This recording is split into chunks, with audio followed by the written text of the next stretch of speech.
Pemirsa, Dewan Pimpinan Pusat PDIP batal memanggil Budiman Sujatmiko terkait dengan pendeklarasian dirinya mendukung Prabowo sebagai capres di 2024 pada Sabtu kemarin.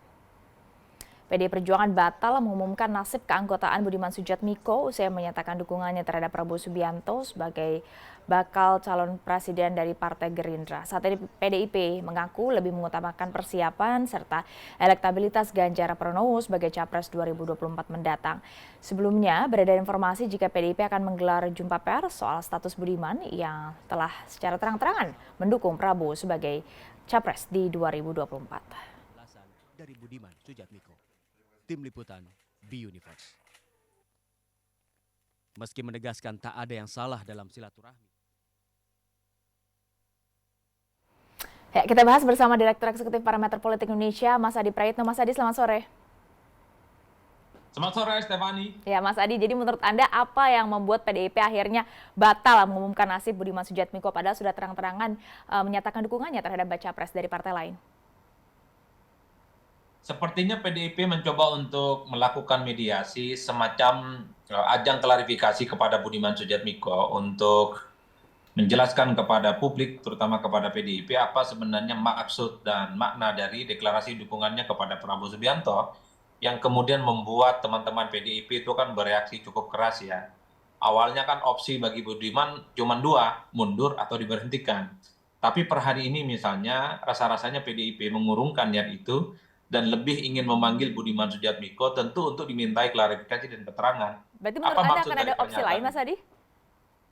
Ya sangat mungkin seperti yang terjadi kepada Effendi Simbolon misalnya. Effendi kan juga menyatakan dalam tanda kutip dukungan politiknya kepada Prabowo Subianto meski tidak selugas dan tidak segamblang seperti yang disampaikan oleh Budiman Sujatmiko ya.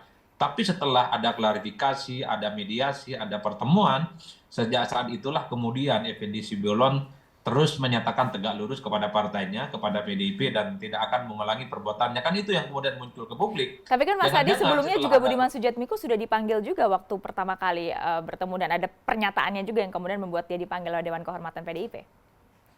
Ya, saya kira memang sepertinya PDIP ingin memastikan bahwa apa yang disampaikan oleh Budiman itu apakah memang satu niat keinginan untuk pisah jalan dengan PDIP atau hanya sebatas ya pernyataan dan dukungan politik biasa karena Budiman ini kan aktivis, biasa dengan dinamika, biasa dengan gimmick-gimmick politik yang ada gitu ya. Oleh karena itu sebelum diputuskan apakah Budiman akan dipecat atau mengundurkan diri, sepertinya perlu bagi PDIP mengajak diskusi, ngajak dialog kepada Budiman. Apa maksud dari dukungan politiknya itu? Kan itu yang sebenarnya ingin diluruskan oleh PDIP kan? Iya, bahkan Budiman mengatakan, ini saya kutip ya Mas Adi ya, saya tahu bahwa itu sanksi pemecatan maksudnya sangat menyedihkan untuk saya. Saya bayangkan saja saya bisa berkaca-kaca karena bagi saya PDIP sudah saya dukung sejak kampanyenya sejak kelas 6 SD. Tapi dia tetap mendeklarasikan baca pres lain. Anda melihatnya ada makna apa di sini Mas Adi? Ya, saya kira ada sesuatu yang terjadi pada Budiman Sujatmiko ya dengan internal partainya.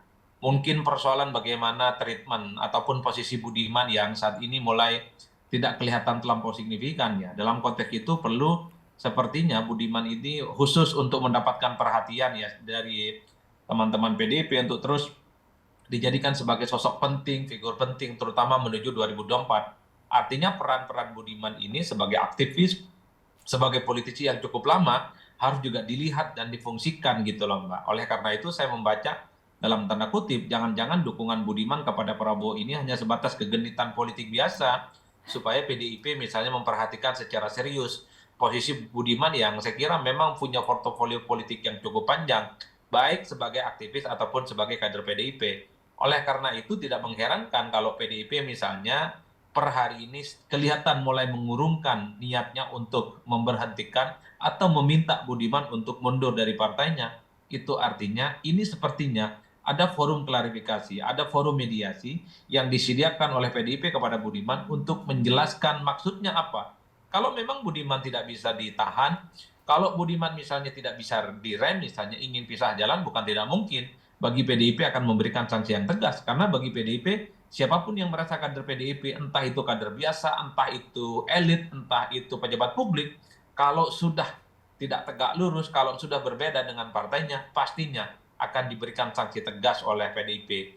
Inilah yang sepertinya sedang ingin dibangun oleh PDIP. Siapa tahu apa yang dilakukan oleh Budiman itu masih bisa diperbaharui, masih ada komunikasi politik yang kemudian membuat Budiman itu ingin dan terus bersama PDIP di 2024, bukan bersama dengan yang lainnya. Nah, kalau ternyata nanti tetap opsinya mengundurkan diri atau kemudian diberhentikan, sebenarnya apa eksesnya bagi PDIP maupun baca pres yang didukung Budiman saat ini, dalam hal ini Prabowo Subianto, Mas Adi? Ya, saya kira memang politik kita adalah politik yang cepat berganti musim, ya Mbak. Biasanya jelang Pilpres ada saja elit-elit partai itu yang keluar, ada pula yang masuk mendukung salah satu presiden tertentu yang berbeda dengan partai ini. Ini perkara alamiah. Saya menduga ada hal-hal yang sifatnya internal partainya itu yang belum selesai. Misalnya soal pencalekan ya. Karena dalam daftar urut pencalekan itu seringkali nama-nama besar seperti Mas Budiman itu tidak mendapatkan nomor urut misalnya sesuai dengan seleranya, atau tidak dicantumkan di dapil atau di daerah pemilihan yang strategis untuk menang, atau misalnya terkait dengan struktur partai, terkait juga dengan bagaimana apakah sudah mendapatkan peran-peran strategis menuju 2024 atau tidak. Variabel-variabel ini sepertinya bisa menjelaskan kenapa begitu banyak elit partai seperti Budiman mencoba untuk mencari peruntungan di tempat yang lain. Tentu dengan harapan di tempat yang lain itu eksistensi, kemampuan, dan peran Budiman itu jauh lebih diperhatikan ketimbang partai sebelumnya. Tapi rasa-rasanya PDIP itu mencoba untuk mencari titik temu dari apa yang diinginkan oleh Budiman, makanya dipanggil, ada klarifikasi, dan tentu akan bicara dari hati ke hati. Karena apapun judulnya, Budiman ini kan aset penting bagi PDIP. Budiman ini adalah kader yang saya kira memang cukup panjang riwayat politiknya, sama-sama membangun PDIP gitu ya, bersama dengan kader yang lainnya. Oleh karena itu, ini selangkah mundur sebenarnya bagi PDIP yang sejak kemarin itu opsinya cuma dua. Kalau nggak dipecat ya mundur. Tapi per hari ini kemudian muncul kira-kira begitu pernyataan-pernyataan dari elit PDIP, ya akan ada pemanggilan yang itu artinya tentu ada islah dalam tanda kutip, ada rekonsiliasi yang sangat memungkinkan Budiman itu akan dimaafkan. Tentu dengan catatan kira-kira begitu, ya Budiman tidak akan mengulangi deklarasi politiknya secara terbuka kepada pihak lain, tentu saja. Nah, bahkan Budiman mengatakan, atau jangan-jangan Gerindra sama PDIP saja yang berkoalisi. Masih mungkinkah itu, Mas Adi, menurut Anda? Ya bisa saja Mas Budiman ini mencoba untuk mengawinkan antara Gerindra dan PDIP lah untuk Pilpres 2024. Karena kan kecenderungan untuk mengawinkan Gerindra dan PDIP kan sampai saat ini masih terus ada, masih terus menyala gitu ya. Meski begitu banyak kerumitan-kerumitan yang akan dihadapi, karena Gerindra ataupun PDIP tentu tidak mungkin hanya dijadikan sebagai orang nomor dua atau hanya sebagai cawapres, mengingat keduanya ya sama-sama merasa di atas angin. Tapi dalam politik apa yang tidak mungkin? Jangan-jangan keinginan Budiman itu memang in the end akan terwujud gitu, bahwa PDIP dan Gerindra bisa satu kesatuan dan bisa berkoalisi di 2024. Kita tidak pernah tahu apa yang terjadi dengan Budiman, Mbak.